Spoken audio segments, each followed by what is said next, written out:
Chapitre 5. Les ombres du passé. Depuis la réunion avec les anciens, Adama ne cessait de repenser aux paroles troublantes de l'un d'eux.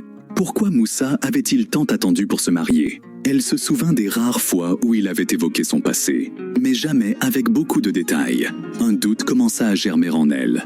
Y avait-il quelque chose que Moussa lui cachait? Un soir, alors que Moussa était parti pour une réunion avec les anciens du village, Adama décida de ranger les affaires dans leur chambre commune.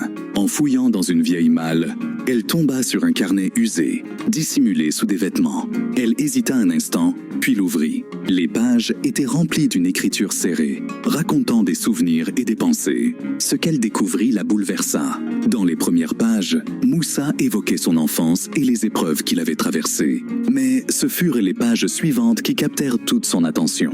Elle y lut les détails d'une maladie qu'il avait contractée dans sa jeunesse, une maladie qui avait affecté sa fertilité. Adama sentit son cœur s'arrêter. Tout devenait clair. Moussa savait depuis le début qu'il avait des difficultés à concevoir des enfants, mais il ne lui avait jamais parlé de cela. Choquée et submergée par l'émotion, Adama alla trouver Mariam pour lui confier ce qu'elle avait découvert.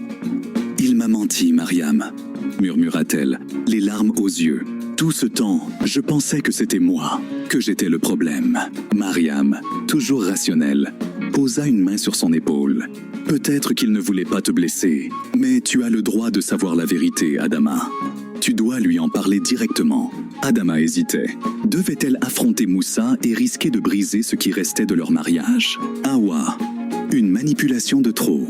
Pendant ce temps, Hawa poursuivait ses manigances. Elle se rendit chez la mère de Moussa pour se plaindre une fois de plus du comportement d'Adama. « Maman, je fais tout pour qu'elle m'accepte, mais elle refuse de me voir comme une sœur. Je crains qu'elle ne complote contre moi. » La mère de Moussa, déjà agacée par les tensions, promit d'intervenir. Mais ce qu'Hawa ne savait pas, c'est que la vieille femme commençait à douter de sa sincérité. Pour consolider son emprise, Hawa décida de jouer une carte risquée. Elle convoqua les anciens et Moussa pour une réunion privée, affirmant qu'Adama refusait de respecter son rôle.